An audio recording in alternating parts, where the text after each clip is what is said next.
146 open mic, Pak Petulai, kita mulai.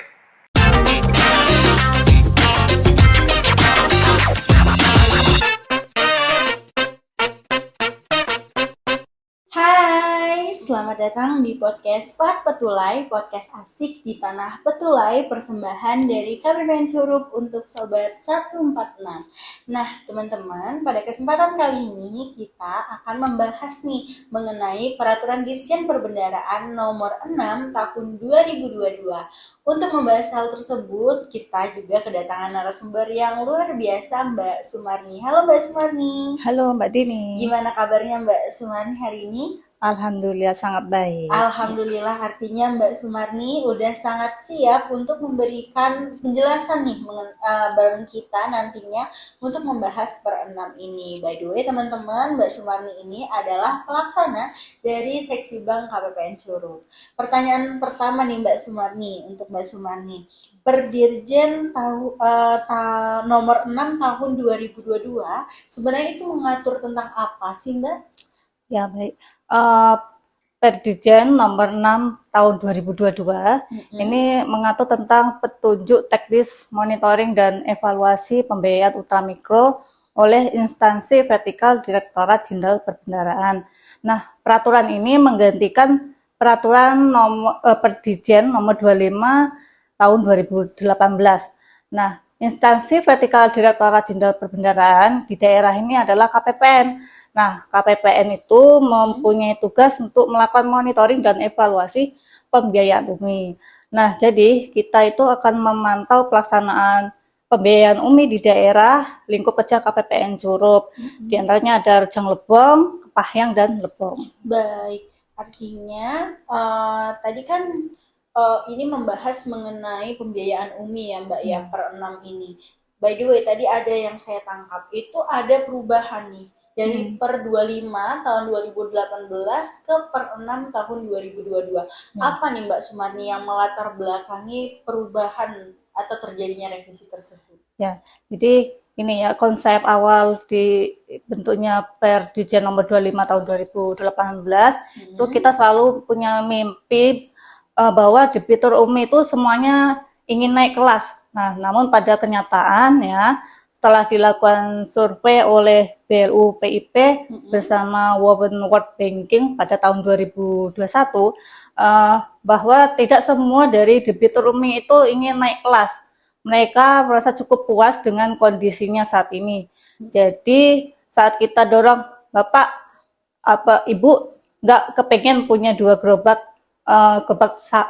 dorong bakso. Enggak Pak, 1 aja sudah cukup gitu. Jadi cukup gitu ya Mbak ya. Masa sudah cukup gitu. Enggak ada mereka berpikiran, oh saya pengen buka cabang baru di seluruh Indonesia gitu, pengen punya banyak gerobak bakso dorong banyak gitu, enggak ada ya, belum ada kepikiran sampai di situ. Jadi rata-rata dari mereka itu hanya asal uangnya itu cukup untuk memenuhi kebutuhan sehari-hari dan bisa membayar pinjaman UMI, itu mereka masa sudah cukup gitu. Jadi sedikit sekali dari mereka yang berorientasi untuk naik kelas. Jadi dari survei oleh BLUPP dan World Banking pada tahun 2021 itu hanya 22% yang debitur UMI yang berorientasi untuk naik kelas. Jadi rata-rata mereka berpikir hanya untuk memenuhi kebutuhan sehari-hari dan tidak memiliki aspirasi untuk berkembang lebih lanjut. Nah, oleh karena itu kita perlu pengukuran yang tidak hanya berfokus pada peningkatan jumlah debitur UMI yang naik kelas. Ya, tapi kita perlu pengembangan kerangka yang lebih multidimensional seperti dampak atas usaha maupun kesejahteraan debitur. Nah, jadi dari studi tersebut terdapat beberapa masukan untuk perbaikan, antara lain pertama perbaikan indikator penilaian dampak keekonomian, kemudian penggunaan kontrol grup dalam survei, dan perbaikan metode sampling. Nah, makanya karena adanya rekomendasi perbaikan tersebut, maka dibentuklah Perdijan nomor 6, ya PP tahun 2022. Baik. Mbak Sumani, di sini kan tadi kan ada per 25 dan per 6 yang sama-sama sebenarnya membahas mengenai pembiayaan UMI. Nah, di dalamnya itu kan ada MONEF ya Mbak Sumani ya. Nah, pelaksana dalam monitoring dan evaluasi ini sebenarnya siapa aja sih Mbak Sumani? Ya, jadi pelaksana dari MONEF pembiayaan UMI ini pertama tuh ada di kantor vertikal di JPB, di KPPN itu dilaksanakan oleh seksi bank, kemudian di Kanwil itu dilaksanakan oleh bidang PPA 2. Oh, baik. Nah, Mbak Sumani, tadi kan artinya yang di KPPN dilaksanakan oleh seksi bank, yang di Kanwil dilaksanakan oleh PPA 2. Kegiatan dalam MONEF ini siapa aja Mbak? Apa aja gitu Mbak Sumani, dan siapa aja sih objek yang dilakukan MONEF ini gitu? Ya, jadi kegiatan monitoring dan evaluasi ini ada 3 macam. Ada MONEF ketepatan data, kemudian pengukuran nilai keekonomian debitur, dan monitoring dan evaluasi lainnya. Nah, untuk MONEF yang selalu kita lakukan itu 2, yaitu monitoring ketepatan data dan pengukuran nilai keekonomian debitur. Nah, untuk monitoring ketepatan data ini dilaksanakan secara triwulanan. Nah, ini objek MONEF-nya itu adalah penyalur. Nah, jadi tujuan dari monitoring ketepatan data ini adalah untuk menguji kesesuaian data penyaluran pada si KPU UMI dengan salinan dokumen penyaluran. Dan jadi KPPN itu melakukan pencocokan data antara data pada si KPU UMI dengan dokumen sumber berupa salinan EKTP dan salinan akad. Nah, apakah datanya itu yang direkam tuh oleh penyalur sudah sesuai apa belum, sesuai dengan dokumen gitu. Nah, jadi dalam perekaman itu kita tidak boleh main-main, harus sesuai, harus real ya, tidak boleh ya harus fiktif. Jadi pas perekaman itu benar-benar harus sesuai dengan dokumen sumbernya. Kemudian adapun yang dicek dalam ketepatan data ini ada 6 elemen. Yang pertama adalah NIK, kemudian yang kedua nama debitur, yang ketiga tanggal akad, kemudian yang keempat tenor, kemudian yang kelima itu ada nilai akadnya, dan yang keenam adalah agunannya. Gitu. Kemudian selanjutnya adalah MONEF terhadap untuk debiturnya. Jadi ini berupa pengukuran nilai keekonomian debitur yang dilaksanakan secara semesteran. Ini bentuknya melalui survei. Jadi tujuannya adalah untuk mengukur apakah terdapat perubahan atau perkembangan pada tingkat kesejahteraan dan usaha dari debitur setelah debitur itu memperoleh pembiayaan UMI. Nah, kemudian survei nilai keekonomian debitur atau survei NKD ini ada 2 macam. Ada survei baseline dan endline. Nah, survei ini dapat dilakukan dengan melakukan wawancara secara langsung kepada debitur atau bisa lewat telewicara melalui Zoom atau telepon. Nah, tergantung kondisi dari penyalur dan kebijakan dari KPPN ya. Itu. Mungkin ya itu. Terus untuk ada MONEF tadi kan udah dijelaskan nih Mbak Mani, ada MONEF ketepatan data dan MONEF debitur gitu kan. Nah, MONEF ini ternyata nggak hanya ke penyalur ya kalau saya tangkap ya Mbak Sumani ya, juga ke debiturnya ya? Juga ya, jadi 2 sisi ya, jadi semuanya itu harus di MONEF. Jadi ada 2 sisi kita melakukan monitoring baik kepada penyalur maupun ke debiturnya agar kita bisa melakukan cross check dan agar pelaksanaan MONEF-nya itu bisa dilaksanakan secara komprehensif gitu. Baik. Artinya biar selalu ada cross check data ya Mbak Sumani ya, antara apa yang dicatat sama penyalur dan yang terjadi betul-betul oleh yang di lapangan bagaimana dampaknya bagaimana pembiayaan UMI gitu ya. Nah, ini Mbak Sumani, kalau MONEF terhadap debitur ini apa aja nih Mbak Sumani? Ya, jadi dalam melakukan MONEF terhadap debitur tadi kan dilakukan melalui survei keekonomian debitur.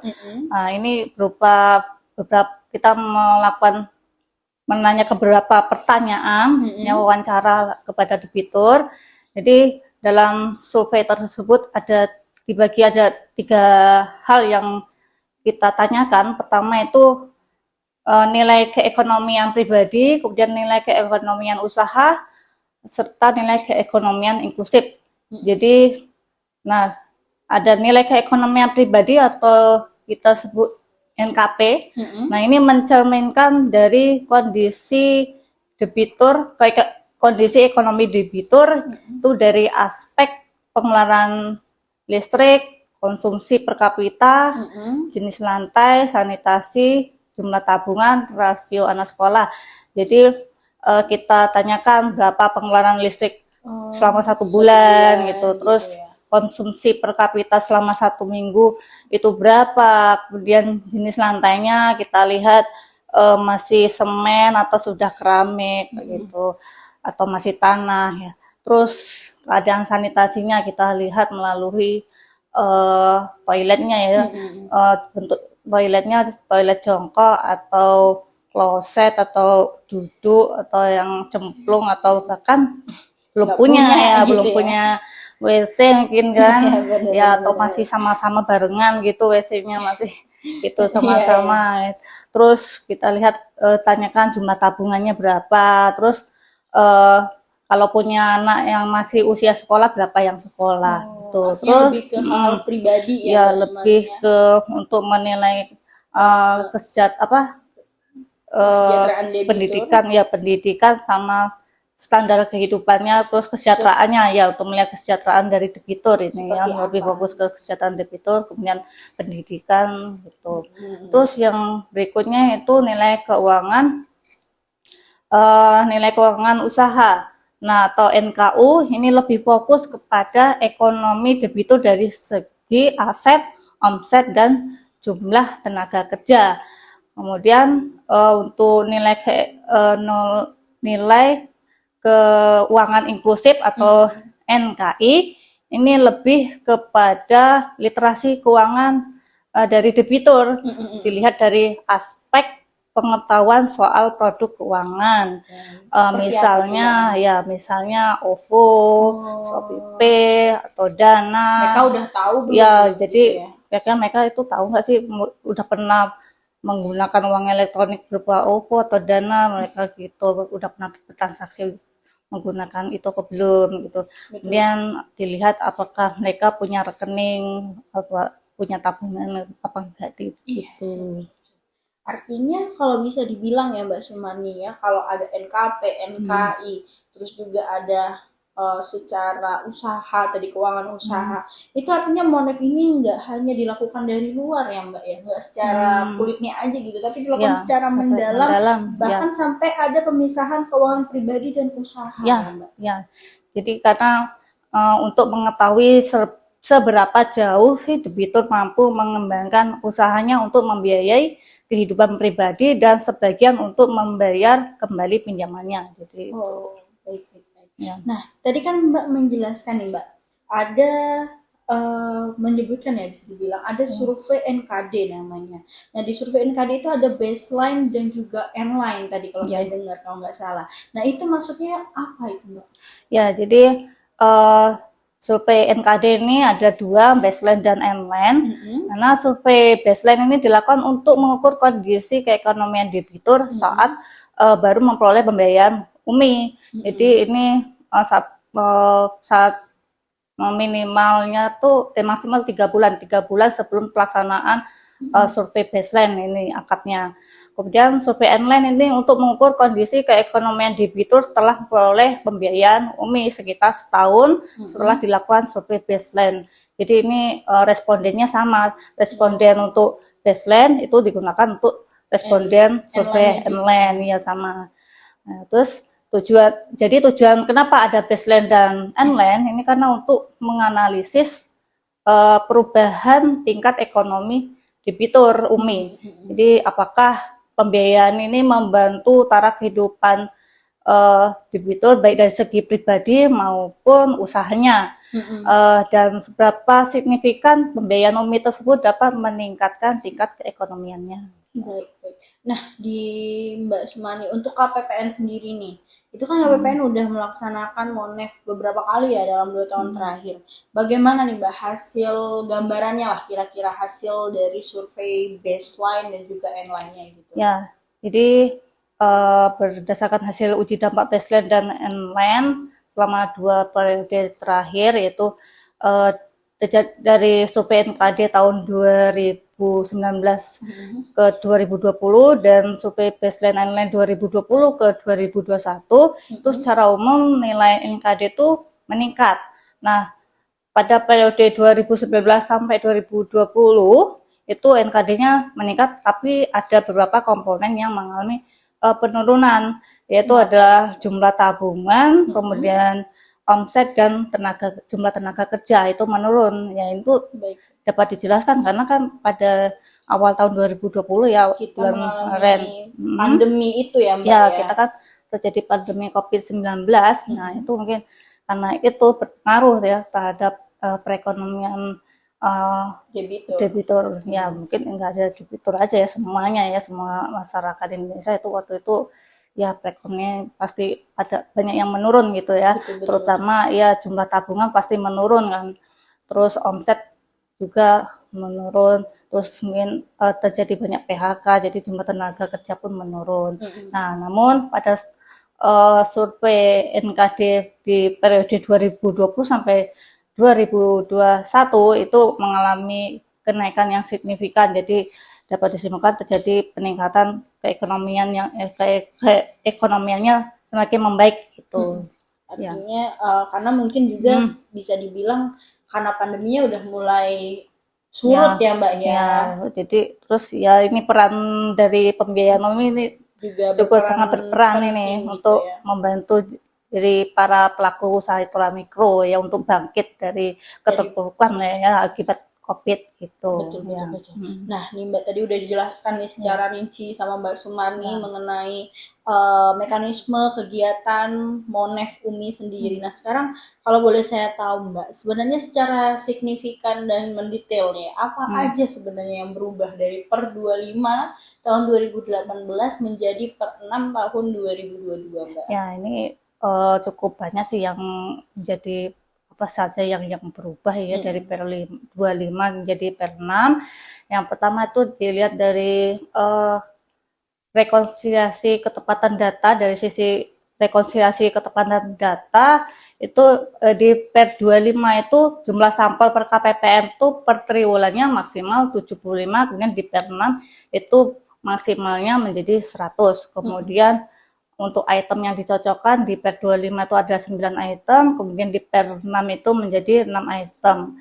Kemudian di per 25 itu ada item tanggal jatuh tempo, kemudian di per 6 itu tanggal jatuh tempo diubah menjadi tenor ya atau jangka waktu. Kemudian agunan itu dicocokkan hingga jenis agunan, kemudian di per 6 itu dicocokkan hanya ada atau tidak ada. Kemudian di per 25 itu ada pengujian mengenai kesesuaian terhadap peraturan, kemudian di per 6-nya itu tidak ada pencocokan terhadap kesesuaian dengan peraturan. Terus di per 25 itu LKPB non afiliasi pemerintah itu belum diakomodir, kemudian di per 6 itu ditambahkan perhitungan sampel untuk LKPB non afiliasi pemerintah. Nah, kemudian perbedaan selanjutnya tuh dilihat dari kegiatan dari sisi survei NKD. Ya, jadi di per 25 itu KPPN pun memilih calon responden baseline-nya itu dari sampel ketepatan data atau usulan penyalur. Jadi pada saat kita memilih responden baseline dari sampel yang hanya dari sampel ketepatan data itu biasanya sering tidak ada datanya. Jadi kita harus ya minta kepada penyalur. Nah, ini kadang-kadang dari penyalurnya nggak ada itu. Jadi nah ini kendalanya sering tidak dapat respondennya, jadi surveinya tidak bisa dilakukan. Terus di per 6 itu makanya diperbarui KPPN memilih calon responden baseline-nya itu dari data si KPUMI ya. Jadi udah random, tinggal kita pilih ya. Jadi udah di random dari pusat. Jadi kita tinggal pilih mana yang kira-kira ya kita pertimbangkan lokasinya ya, yang mudah mungkin gitu, yang dekat sini yang mudah lah, lebih dijangkau gitu. Jadi bisa kita pilih. Terus untuk jumlah responden baseline per KPPN itu per semester itu maksimal 10 dan tidak memerlukan pertimbangan dari penyalur. Kemudian di Pernam itu terdapat target yang ditetapkan oleh Kanwil. Jadi respondennya itu ditetapkan oleh Kanwil, ada targetnya sesuai proporsi penyaluran di tiap provinsi. Kemudian untuk pelaksanaan survei baseline-nya itu sendiri kan secara semesteran. Nah, untuk di Per25 itu dapat dilakukan sepanjang semester, sedangkan di Per 6 itu pelaksanaan survei survei baseline-nya, baseline endline-nya itu dilaksanakan selama semesteran, cuman hanya bisa dilakukan selama 3 bulan, yaitu di semester satunya itu dari bulan Maret sampai Mei, sedangkan di semester 2-nya itu dilaksanakan dari antara bulan September sampai November. Ya, waktunya lebih itu sedikit ya, Mbak. Ya, waktunya dibatasi ya, karena pertimbangannya karena pada saat di sekitar bulan itu banyak respondennya gitu, jadi dipilih. Terus di Per 25 itu ada pengukuran kendaraan operasional ya, perubahan kendaraan operasional. Kemudian di Per 6 itu dihapuskan dan diganti dengan keuangan inklusif gitu, karena indikator kendaraan itu tidak menunjukkan perubahan yang signifikan. Jadi kan pengusaha ultramikro kan masih kecil ya, dalam waktu 1 tahun kan tidak mungkin langsung punya motor, beli motor gitu, beli mobil ya, Mbak. Iya, langsung. Jadi ya nggak signifikan perubahannya, jadi dihapus dan ya diganti dengan keuangan inklusif. Nah, terus di Per ini kuesionernya pun lebih sederhana. Nah, terus di Per 25 itu tidak ada survei responden pembanding. Nah, kemudian di Per 6 itu ada survei responden pembanding ya, pembanding ini dilaksanakan oleh Kanwil. Nah, ini sebagai data pembanding NKD atau control group gitu. Baik. Ya. Luar biasa ya, Mbak ya, tadi dijelaskan secara panjang lebar nih sama Mbak Sumani secara mendetail juga mengenai perbedaan tadi antara Per 25 dan juga Per 6. Nah, Mbak Marni, tadi saya nggak salah nih di awal ya, di bagian pencocokan data penyaluran gitu kan ya, itu ada disebutkan sama Mbak Marni ada perubahan nama dari tanggal jatuh tempo menjadi tenor pembiayaan gitu. Kenapa gitu, Mbak? Ya, jadi tanggal jatuh tempo diganti dengan tenor pembiayaan ini karena semakin besar akad penyalur, dokumen akad dari penyalur itu tidak mencantumkan tanggal jatuh tempo. Jadi sehingga kita harus melakukan perhitungan secara manual, makanya diganti dengan tenor pembiayaan ya. Jadi penghitungannya itu satuannya bulan, misalnya di situ dicantumkan jangka waktunya 52 minggu, itu berarti tenornya dibuat 12 bulan gitu. Baik. Nah, di sini kan tadi ada juga nih Mbak Mani penjelasan bahwa skema pembiayaannya dihapus. Kenapa itu Mbak dilakukan penghapusan? Jadi di Per 6 itu skema pembiayaannya dihapus karena skema pembiayaan ini selama berdasarkan hasil monep ketepatan data itu nilainya selalu tinggi, jadi dianggap sudah bagus, jadi dihapuskan, jadi dianggap tidak perlu lagi gitu dia. Karena nilainya udah selalu baik ya Mbak ya, jadi dianggap tanpa dilakukan survei pun kayaknya skema pembiayaan akan tetap baik nilainya gitu ya. Nah, baik, pertanyaan terakhir nih Mbak Mani sebelum menutup. Kegiatan UMI ini kan seperti yang kita tahu nih udah menjadi tugas dan fungsinya di KPPN, salah satu yang kita maksud adalah di seksi bank gitu, terkhususnya ya Mbak ya. Nah, harapannya nih Mbak Mani sebagai salah satu pelaksana dalam pembiayaan UMI ini gitu kan, PIC-nya lah kalau bisa kita bilang ya, untuk kedepannya pengennya Mbak Sumani ini fungsi KPPN ini gimana perannya dalam UMI ini? Ya, jadi harapan kedepannya ya KPPN ini tidak hanya melakukan monep tapi ya tidak hanya melakukan moneter terhadap pembiayaan UMI, tapi ikut berperan serta dalam pemberdayaan UMKM. Jadi misalnya kita ikut membantu memasarkan produk-produk UMKM.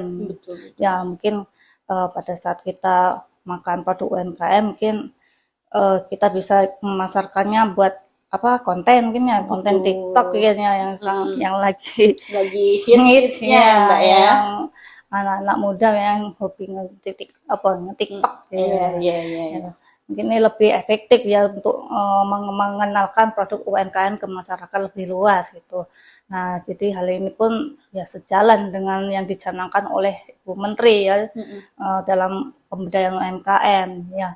Di Kemenkyu juga kan udah ada tuh, Kemenkyu memiliki program Kemenkyu 1 untuk UMKM. Jadi semua unit eselon 1 dari Kemenkyu bersatu untuk memberdayakan UMKM. Nah, di KPPN Curup ini sudah ada pojok UMKM, ini bisa dimanfaatkan untuk para UMKM yang ingin dibantu memasarkan produknya, bisa memasang produknya di KPPN ya, bisa dibantu gitu ya. Luar biasa. Artinya pengennya kita juga terus berkembang ya Mbak ya, selaku pengelola salah satu yang berperan gitu dalam pengelolaan pembiayaan ini. Jadi tidak hanya membantu pembiayaan, tapi kita ikut membantu pemberdayaan UMKM, membantu UMKM-nya semakin maju, semakin berkembang, ya bisa naik kelas semua gitu. Iya, jadi nggak hanya debitur yang naik kelas, kita juga naik kelas ya Mbak ya, selaku pengelola. Baik, itu teman-teman tadi seperti yang dijelaskan juga sama Mbak Sumarni di awal, kalau teman-teman yang punya usaha UMKM ya Mbak ya, dan ingin bergabung bersama kita, jangan segan-segan untuk datang ke KPPN. Ya, kalau ingin berkonsultasi bisa bareng kita juga bisa untuk melaksanakan pembiayaan UMI nantinya, dan sekaligus bisa mendapatkan pemberdayaan dari kita ya Mbak ya, untuk bisa bergabung juga menjadi UMKM yang dibina nih oleh KPPN Curup. Betul ya Mbak Sumani ya? Baik, mungkin itu aja nih Mbak Sumani pada acara kali ini. Perbincangan kita luar biasa, materinya juga luar biasa tadi.